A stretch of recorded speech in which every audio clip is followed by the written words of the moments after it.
Assalamualaikum warahmatullahi wabarakatuh. Innal hamdalillah nahmaduhu wa nasta'inuhu wa nastahdihi wa nastaghfiruhu wa natubu ilaih wa na'udzu billahi min shururi anfusina wa sayyiati a'malina may yahdihillahu fala mudilla lahu wa may yudlil fala hadiya lahu. Asyhadu an la ilaha illallah wahdahu la syarika lah wa asyhadu anna Muhammadan abduhu wa rasuluh la nabiyya wa la rasula ba'dah. Ya ayyuhalladzina amanu taqullaha haqqa tuqatih wa la tamutunna illa wa antum muslimun. Ya ayyuhan nas ittaqu rabbakumul ladzi khalaqakum min nafsin wahidah wa khalaqa minha zawjaha wa batha minhuma rijalan katsiran wa nisaa wattaqullaha alladzi tasaaluna bihi wal arham innallaha kana 'alaikum raqiba. Ya ayyuhalladzina amanu taqullaha wa qulu qawlan sadida yuslih lakum a'malakum wa yaghfir lakum dhunubakum wa may yuti'illaha ورسوله فقد فاز فوزا عظيما. أما بعد فإن أصدق الحديث كتاب الله وخير الهدي هدي محمد صلى الله عليه وسلم وشر الأمور محدثاتها وكل محدثة بدعة وكل بدعة ضلالة وكل ضلالة في النار. Kaum muslimin, kaum muslimat yang dirahmati Allah Subhanahu wa ta'ala, alhamdulillah, bersyukur kita kepada Allah Subhanahu wa ta'ala atas segala rahmat, nikmat dan karunia-Nya. Mudah-mudahan syukur kita melahirkan nikmat-nikmat yang baru yang membuat kita senantiasa bersyukur kepadanya. Kaum muslimin, kaum muslimat yang dirahmati Allah SWT, mudah-mudahan selawat dan salam kepada Nabi alaihissalatu wassalam senantiasa menghiasi majlis kita ini. Taib, melanjutkan pelajaran kita bersama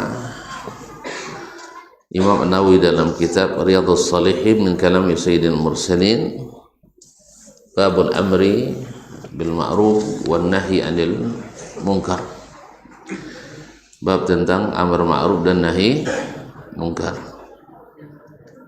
Hadis yang ke-186 atau yang ketiga dalam bab ini. Qala rahimahullah ats-tsalis an Abil Walid Ubadah bin Samit radhiyallahu ta'ala anhu qala, dari Abil Walid Ubadah bin Samit radhiyallahu anhu, Ubadah bin Samit al-Ansari radhiyallahu anhu, qala, dia berkata, bay'na Rasulullah sallallahu alaihi wasallam, atau bay'ana Rasulullah sallallahu alaihi wasallam, kami berbaiat kepada Nabi atau berbaiat kepada Rasulullah sallallahu alaihi wasallam, atau Nabi membaiat kami sallallahu alaihi wasallam. Apa isi baiatnya? Yaitu ala sam'i wa ta'ah, yaitu mau mendengar dan taat, fil usri wal yusri, dalam keadaan sulit atau dalam keadaan mudah, wal mansyati wal makrah, yang sesuai dengan keinginan kita, yang sesuai dengan keinginan, wal makrah, atau yang tidak sesuai dengan keinginan, wa ala atharatin alaina, dan juga mesti mau mendengar dan taat kepada orang-orang yang mengutamakan dirinya sendiri. Maksudnya para pemimpin yang mengutamakan kepentingannya atau kroni-kroninya atau koloninya. Wa ala an la nunazi al-amra ahlahu, dan bahwa kami tidak boleh merebut kekuasaan atau pemerintahan dari ahlinya, dari orang yang memilikinya atau orang yang diberikan amanah. Illa antaru kufran bawahan, kecuali kalian melihat kekafiran yang nyata, yang jelas. Indakum minallahi ta'ala fihi burhan, kalian memiliki keterangan dari Allah subhanahu wa ta'ala tentang kekufuran itu. Wa ala an naqula bil haqqi aynama kunna, kemudian Nabi juga berbaiat atau Nabi membaiat kami untuk senantiasa berkata al-haq, berkata yang benar, aynama kunna, dimanapun kami berada.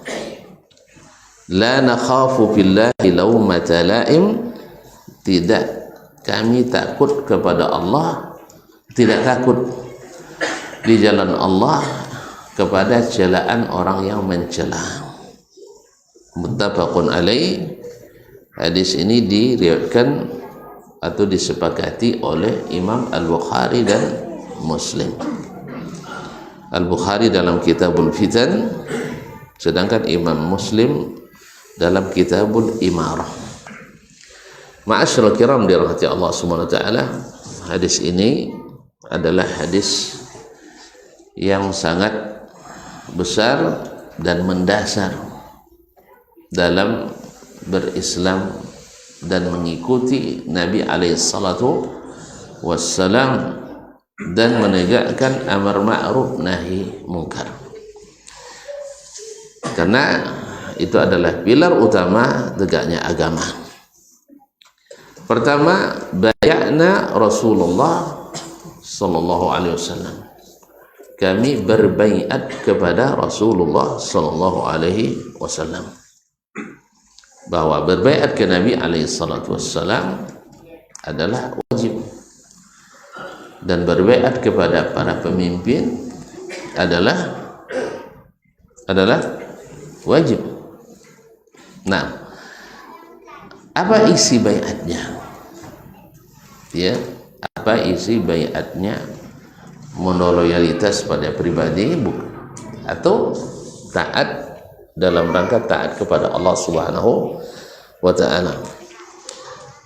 Seperti yang kita ketahui bersama bahwa Nabi alaihissalatu wassalam satu-satunya manusia yang wajib ditaati secara mutlak. Satu-satunya manusia, maksudnya dari umat ini, karena Rasul kita Nabi Muhammad sallallahu alaihi wasallam yang diberikan hak taat secara mutlak. Paham tidak paham perintahnya, maksudnya tidak tahu hikmahnya apa alasannya, sebab perintah itu yang jelas, perintahnya jelas. Nah, misalnya sujud, katanya sujud, kita jangan sujud, jangan sujud. Solat di masjid, solat di masjid. Jangan solat di kuburan, jangan solat di kuburan.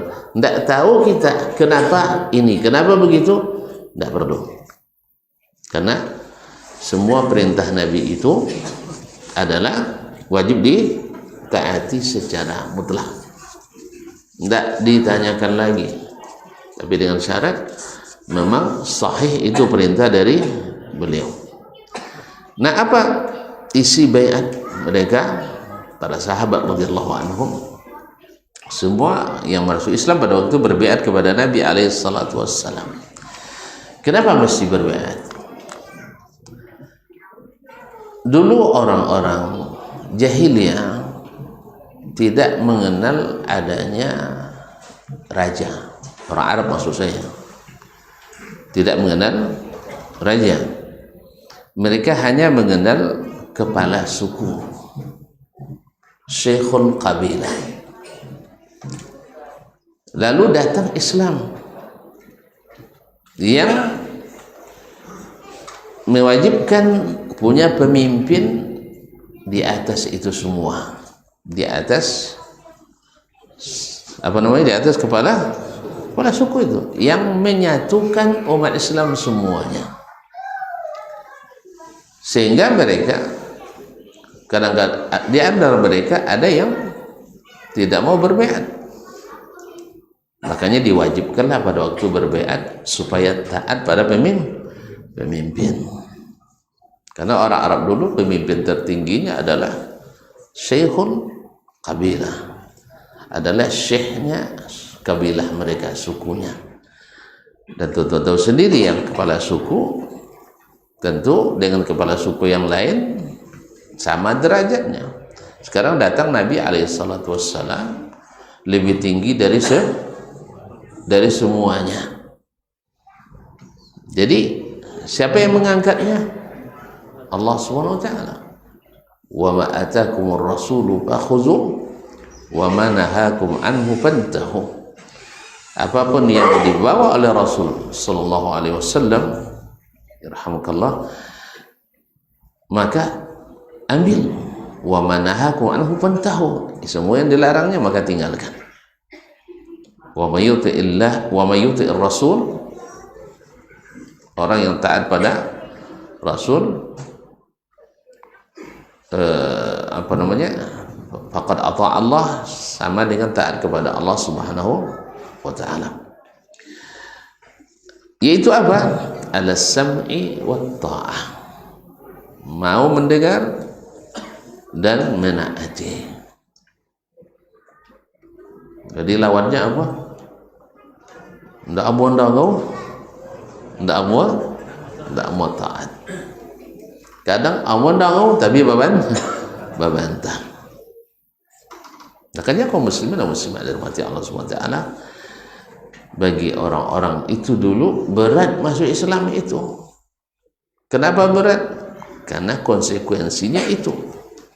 Tidak ada yang ditaati lagi kecuali Rasulullah sallallahu alaihi wasallam, dan semua ketaatan harus tunduk pada ketaatan kepadanya. Itu yang memberatkan mereka untuk masuk Islam. Karena konsekuensinya tadi berubah sistem, berubah hukum, berubah keadaan. Dari taat kepada kepala suku, sekarang taat kepada Rasul sallallahu alaihi wasallam. Dari loyal kepada kabilah, loyal kepada Islam. Jadi bukan lagi loyalitas dibangun hanya di atas suku, walaupun tidak dihapus, tidak. Antum loyal kepada suku itu tidak dihapus, bahwa kita merasa suku ini tidak dihapus, tetapi bukan itu standar kita sekarang. Standar kita adalah Islam. Jadi kalau seandainya kebanggaan pada suku itu bertentangan dengan Islam, maka itu harus dihilangkan. Ma'asyiral kiram dirahmati Allah Subhanahu wa taala. Yang kedua, al-sam'i wa ta'ah, yaitu mau mendengar dan taat.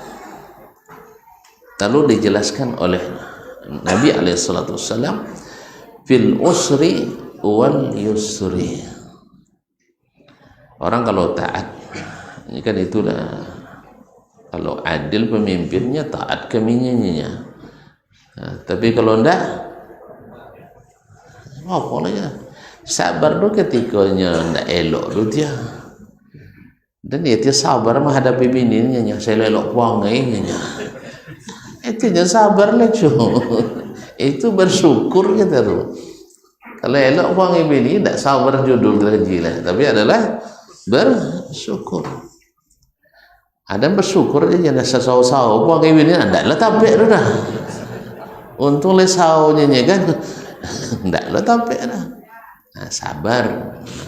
Demikian juga dengan pemimpin. Kalau nak uji kesabaran tuan-tuan, memang pemimpin yang zalim. Kalau pemimpin yang adil tidak sabar suara Nabi tapi bersyukur. Nah, jadi makanya fil usri wal yusri, dalam keadaan sulit atau dalam keadaan mudah. Kalau suwa makan senang taatnya kan ya, tapi kalau suwa bayu bayu pajak payah kaum muslimin. Kalau disuruhnya kita nikah masal, senang sekali kita, sah.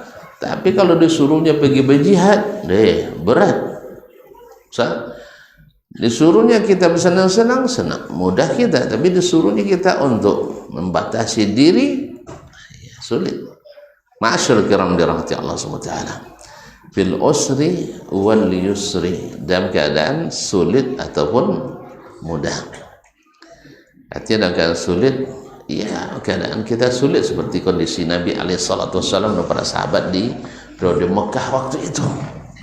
Itu bukan masalah mudah. Bahkan setelah hijrah ke Madinah pun Nabi harus menghadapi berbagai kesulitan.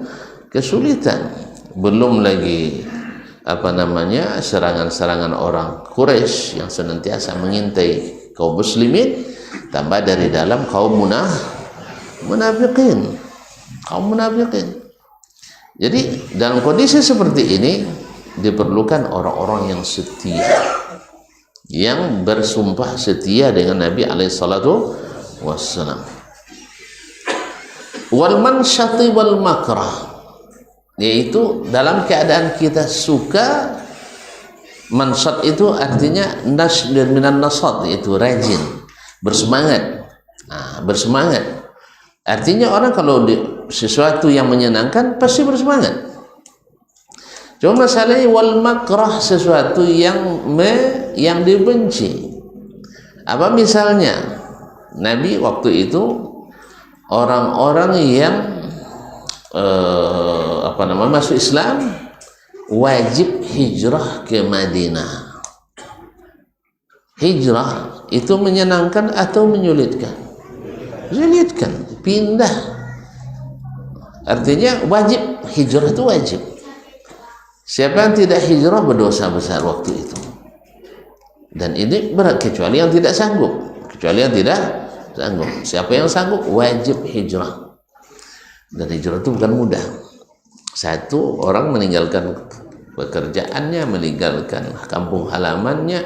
Yang lebih parahnya lagi adalah meninggalkan harta benda dan keluarganya, dan harus berangkat dengan sembunyi-sembunyi. Kalau tidak, maka akan dieksekusi. Tapi wajib. Dan ini tidak menyenangkan. Ya, kaum muslimin dan muslimat dirahmati Allah SWT. Dan ini para sahabat bukan tidak sering diuji oleh Allah SWT dalam berbagai kondisi, di mana mereka harus pergi juga. Perang Tabuk misalnya, di mana perang itu jauh sekali. Kalau sekarang dengan jalan tol sekarang lebih kurang 777 km dari Madinah. Itu jalan tol sekarang. Berangkat di musim paceklik, sa'atul usrah. Dan para sahabat bergantian naik onta. Satu onta 3 orang bergantian. Sampai sendal-sendal mereka berlubang-lubang. Jauhnya perjalanan, tapi mereka pergi. Mereka harus pergi karena ini perintah Allah Subhanahu wa taala dan Rasulnya sallallahu alaihi wasallam. Bil mansyati wal makrah, yaitu mau mendengar dan taat. Atau misalnya ketika terjadi perang Badar, orang yang baru aja kemarin baru hari itu juga ingin membunuh kita, ingin mencelakai kita, melukai kita. Tapi setelah mereka ditawan, Nabi suruh untuk memuliakan tawanan. Berat enggak? Cakwa awak kan ditikam lagi ini, injolo kan dimuliakan. Diriwayatkan oleh Al-Walid Ibn Al-Walid, saudara Khalid Ibn Al-Walid sebelum masuk Islam, kami yang tawanan disuruh naik unta. Sahabat yang menang jalan kaki. Tapi itu perintah. Perintah siapa? Rasulullah sallallahu alaihi wasallam. Karena di dalamnya bersama, karena memang orang yang memuliakan tawanan itu disanjung dalam Al-Qur'an. Sah? Yut'imuna at-ta'ama ala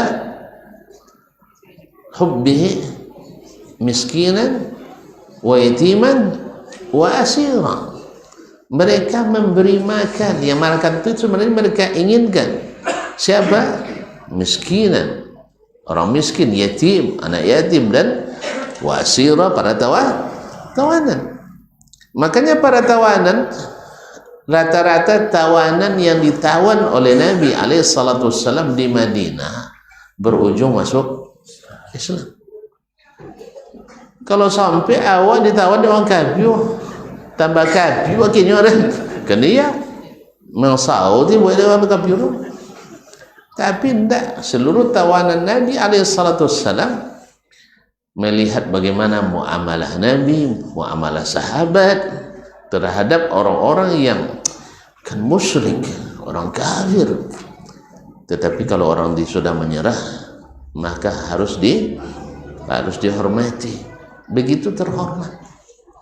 Setelah atau sebelum hukum tetap, kalau seandainya ada pengadilan tetap, itu tak lagi.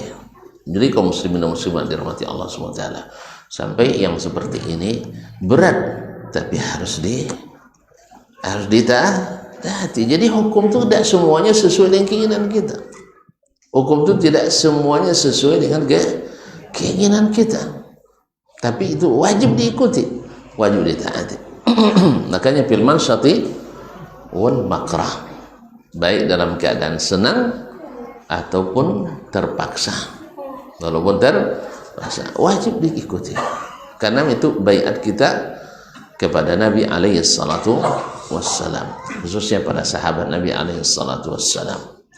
Nah, wa ala atharatin alaina, dan juga wa ala atharatin alaina, kami berbaiat untuk taat dan mendengar orang-orang yang atharatin alaina, yaitu orang-orang yang mengutamakan dirinya dari rakyatnya. Jadi kalau seandainya seolah-olah Nabi dan menunjukkan ke kita nanti akan datang ya para pemimpin-pemimpin atau anggota dewan enggak ini ya, yang kerjanya memperkaya diri, disoda rakyat dulu kan disoda. Jadi apa namanya, dengan berbagai iuran-iuran, inyombo utang lawa bayu hanya biutang lu lapik le bagian di situ guys. Iya loh, ada bukti enggak sembarang nuduh juga. Tapi gelai ya kalau canda-canda le kan. Nah,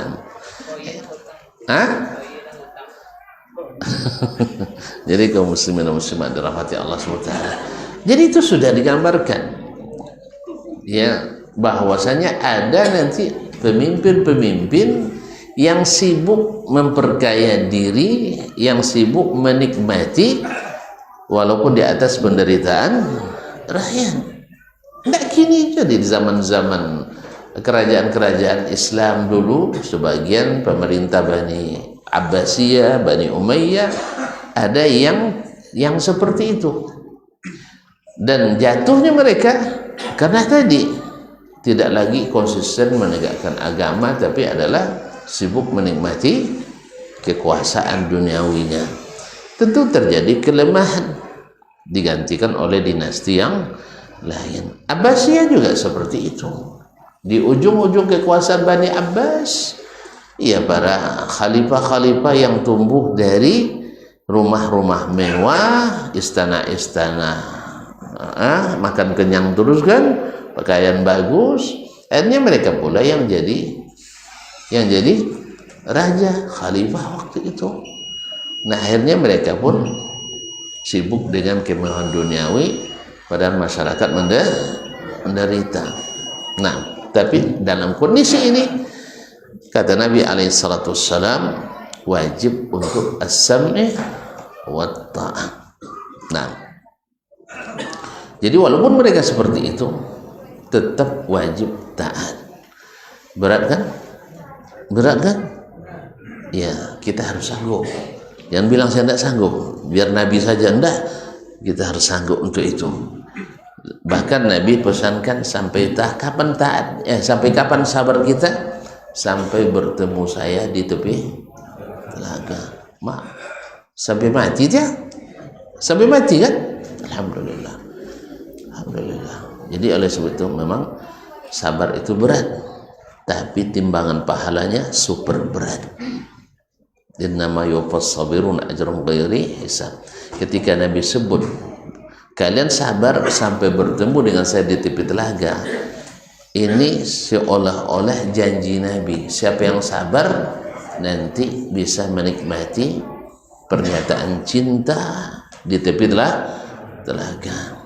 Anda selamat nanti di atas sunnah. Karena siapa yang tidak sabar tentu menukar sunnah, maka dikhawatirkan tertolak di tepi telaga Nabi alaihissalatu wassalam. Masuk waktu apa ya? Kita azan dulu ya.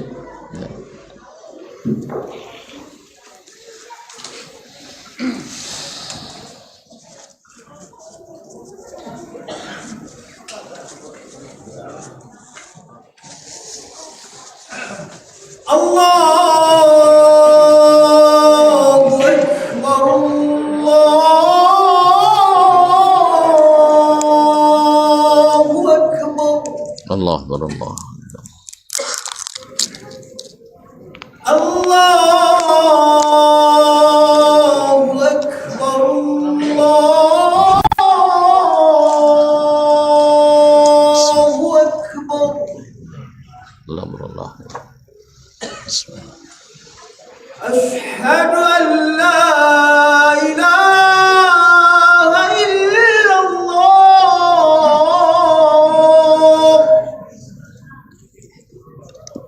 Asyhadu an la ilaha illallah. أشهد أن لا إله إلا الله. أشهد أن لا أشهد أن محمدا رسول الله. أشهد أن أشهد أن محمدا رسول الله. أشهد أن حي على الصلاة.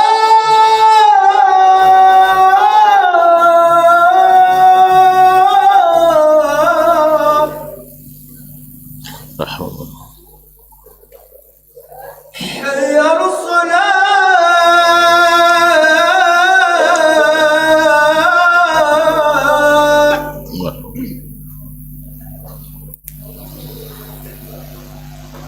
حي على الفلاح.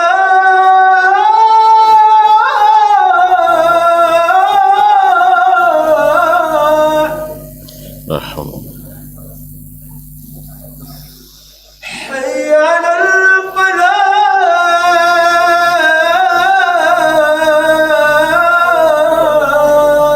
لا حول ولا قوة. الله أكبر،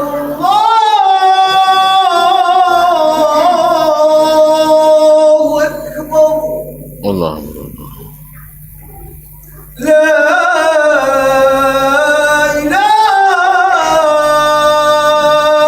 إلا الله. وأنا أشهد أن لا إله إلا الله. اللهم رب هذه الدعوة التامة والصلاة والسلام.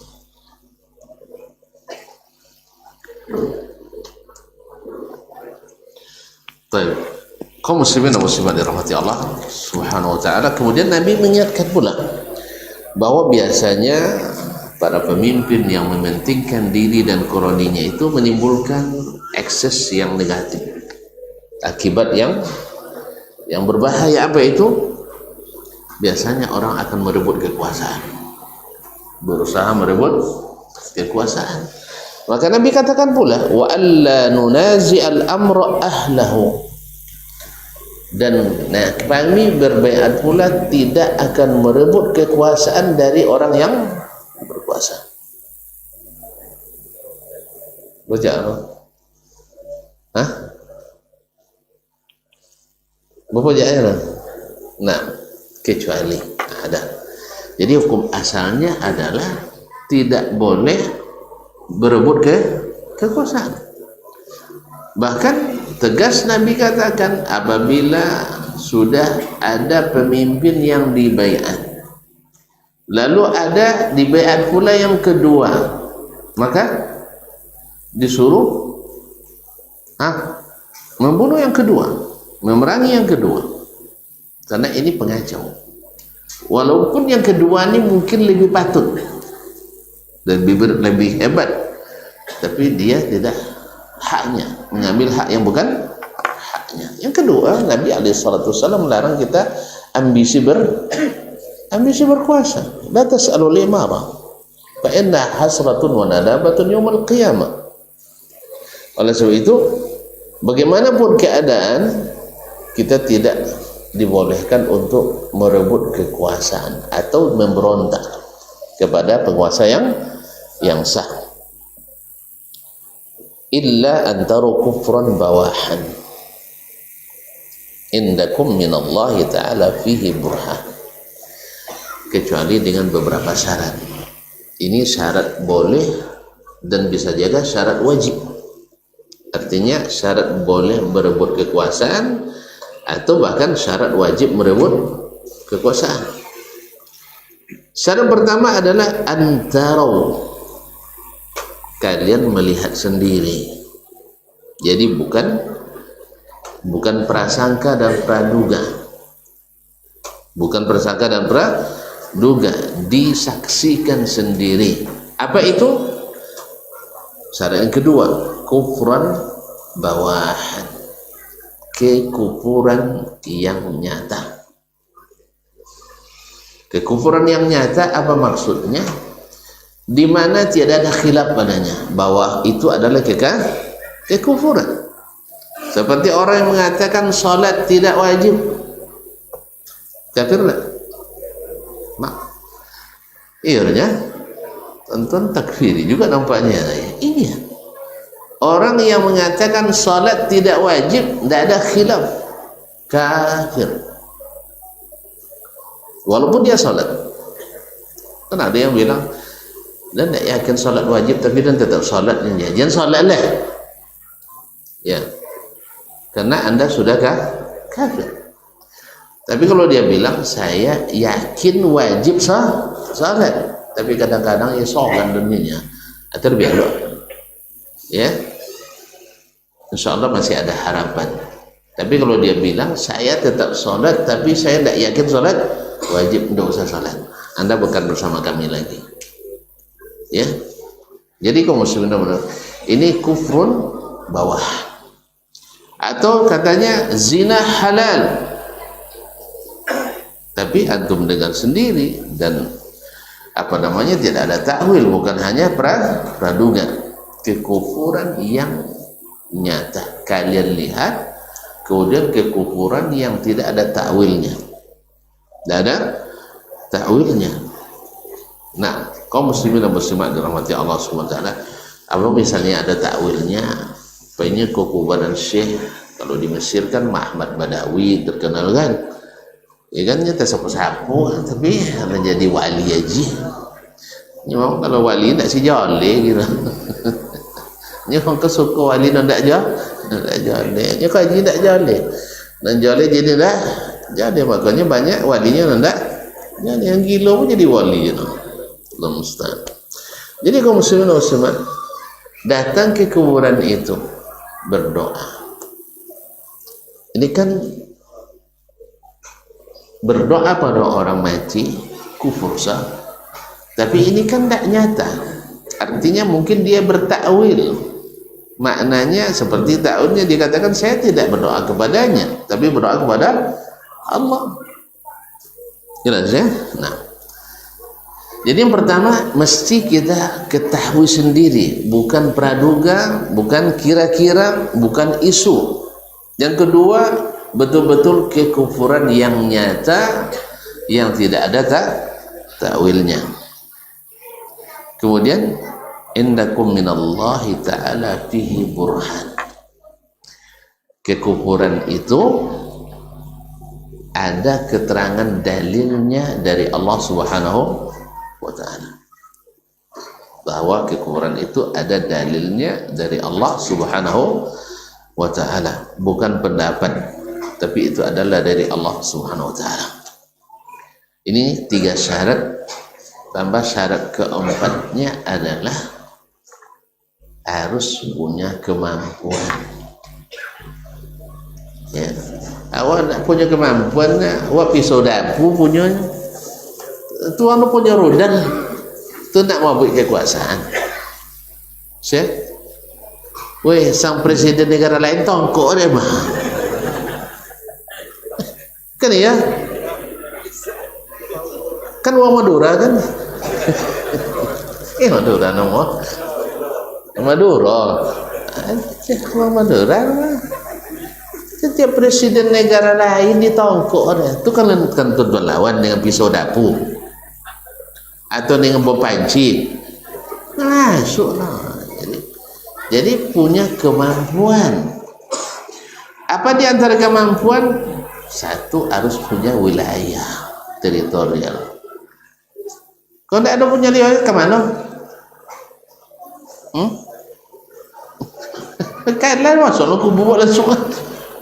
Jadi tidak, walaupun sudah kelihatan nyata kekufurannya di depan mata kita, punya dalil yang tidak ada keraguan padanya bahwa dia adalah pemimpin yang kafir, tapi antum mampu tak? Hah? Kalau yang kemampuan maksudnya dia tidak mampu, dia sodohnya juga. Iya. Maksud kemampuan di sini bukan karena keinginan dan bukan keinginan, bukan. Tapi kenyataannya. Untuk mengukurnya, lihatlah Nabi kita alaihissalatu wassalam ketika di Makkah. Beliau ditentang, diperangi oleh orang-orang Quraisy. Sah? Ada enggak sahabat lembaga sama Nabi? Adanya menggeleng, ada mau gua mana itu? Ada enggak sahabat lembaga sama Nabi? Lain. Umar, Hamzah, Abu Ubaidah bin Jarrah, itu jago. Sa'ad bin Abi Waqqas itu jago semua itu. Khabbab bin Al-Arad, kalau Khabbab itu 10 nak panah 10 mati deh. Awak 10 nak panah 10 patah. Jadi memang akurat. Jadi kalau suanya mana kau 1 tahu itu apa dia dah. Awak dapat aku 5. Jadi kalau muslimin orang-orang hebat semuanya, sama dengan siapa? Hamzah. Hamzah itu ketika perang tanding apa nyinya? Dan kan membunuh orang dengan pedang wa'annya. Siap tangan kosong. Wah ya kan? Yang hebat itu adalah uang pakai pedangnya tangan kosong, bunuh orang dengan pedang wa'annya. Banyak sahabat yang kuat. Tapi kenapa Nabi tidak serukan jihad pada waktu itu? Apa jawabannya? Tidak punya kemampuan. Apa sebab? Tidak ada wilayah kekuasaan Nabi sallallahu alaihi wasallam. Kalau sempat berjihad di Mekah, padahal belum ada perjanjian dengan orang Madinah. Apa yang akan terjadi? Apa akan terjadi? Kalau menang, iyalah. Kalau kalah, habis dakwah. Walaupun Allah tidak akan biarkan itu. Tetapi ini kan perhitungan yang Allah secara takdirnya sudah tentukan bahwa Mekah bukan waktu berjihad. Walaupun Nabi sudah melihat kekufuran yang nyata. Yang kedua, belum ada izin dari Allah Subhanahu wa taala. Dan belum ada izin itu ada kaitannya dengan kemampuan tadi, belum ada punya wilayah teritorial yang dikuasai. Tapi kalau sudah punya tanah, sudah punya negara, itu sudah wilayah yang dikuasai, punya kemampuan persenjataan, dan ini pemimpin zalim, kafir, nyata, maka boleh direbut itu. Boleh direbut. Bahkan kadang wajib direbut. Karena kezalimannya itu harus dihilangkan. Wallahu musta'an. Sebagaimana dulu orang Mongol menguasai wilayah-wilayah Islam, harus diperangi. Orang Mongol kafir kan? Ketika dulu orang salib menguasai wilayah-wilayah Islam, ya harus diperangi. Dan kita punya kemampuan waktu itu, punya kemampuan. Mereka menguasai tanah-tanah kita dan menzalimi. Oleh sebab itu maka direbut kembali. Nah, kemudian wa ala an naqula bil haqqi aynama kunna. Berbeda lagi, tidak berkata kecuali yang hak. Makanya para sahabat itu radhiyallahu anhum ajma'in, kalau mereka sudah tahu yang hak, mereka akan tetap bertahan padanya walaupun khilaf dengan yang lain. La nakhafu billah laumata la'im.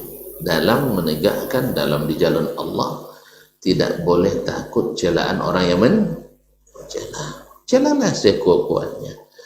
Karena kalau seandainya celaan itu salah alamat, balik kepada yang mencela. Jadi kalau tuan-tuan dicela orang dalam dakwah, santai saja. Jadi pikirnya mak banyak cuma endalnya. Cuma itu tidak akan merubah keadaan. Ini orang pencuma itu biasa orang tak manau. Kan ya? Makanya awak kau terkenal pencuma. Apa sebab? Dek tidur. Ya, curi. Kita tengok dek tidur dan tak manau. Sudah itu cuma uang no manau. Kan ya? Uang manau pencuma ya? Jangannya, kecuali asal tak nawo sudah itu. Nawo tu pencuma aja. Ikut kojongnya ni kan. Asyik ya. Ini orang kayu bau kan. Orang boleh dok kayu. Tapi kalau orang yang asli berpunya, tak pencuma. Orang berilmu, tak mungkin pencuma itu. Kalau pencuma aja sama saja. Jadi orang berilmu baru. Jadi oleh sebab itu jangan takut dicemooh, karena para rasul juga dicemooh, para nabi juga dihina, dipobong. Ada orang nabi kan ya, para rasul kan sampai bangga dong kan sampai dong bangga. Awak sampai bangga aja, bangin ni. Sang rasul sampai dong bangga. Awak sampai yang tak ngerti, tak usah. Nya tak ada, inya nak faham apa sampai tak ngerti biasa. Kecuali kita memang salah, di saat itu kita harus berbenah. Tapi kalau seandainya hanya tuduhan, hanya isu, hanya bantahan yang tidak jelas, maka biarkanlah yang tidak jelas itu tidak jelas saja. Nah, jadi tidak takut mengatakan hak di jalan Allah. Dicela, tidak ada di dunia ini orang yang melaksanakan atau memperjuangkan kebenaran kecuali selalu dicela dan dicaci. Janganlah ada apa-apa. Nah, inilah isi dari baiat mereka kepada Nabi alaihissalatu wassalam. Nah, di mana munasabahnya hadis ini dengan amar ma'ruf nahi munkar? Semuanya isinya adalah amar ma'ruf nahi munkar, yaitu menegakkan ketaatan kepada Allah dan Rasul sallallahu alaihi wasallam. Nah, kalau kita melihat ada kekufuran, maka boleh diingkari, tapi dengan syarat. Tapi kalau tidak, maka wajib ditegakkan yang ma'ruf, yaitu mau mendengar dan taat. Wallahu ta'ala alam. Dan segera sampai di sinilah dulu ya. Gitu. Kita cukup sampai di sini. Mudah-mudahan bermanfaat. Wallahu ta'ala alam. Wa sallallahu ala nabiyyina Muhammadin wa sallam. Wa subhanakallah bihamdik. Asyhadu an la ilaha illa anta astaghfiruka wa atubu ilaik. Wassalamualaikum warahmatullahi wabarakatuh.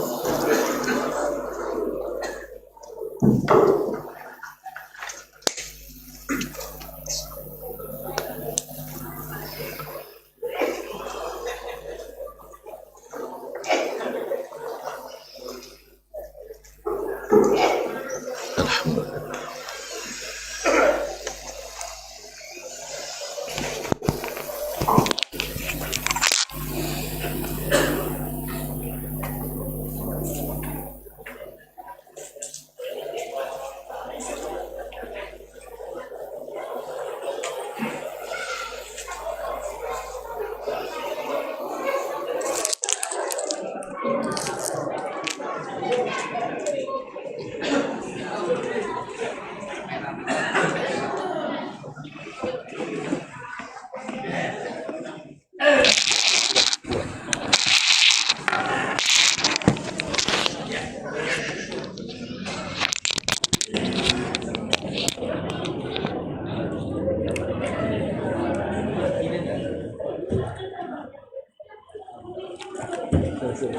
Saya nak salah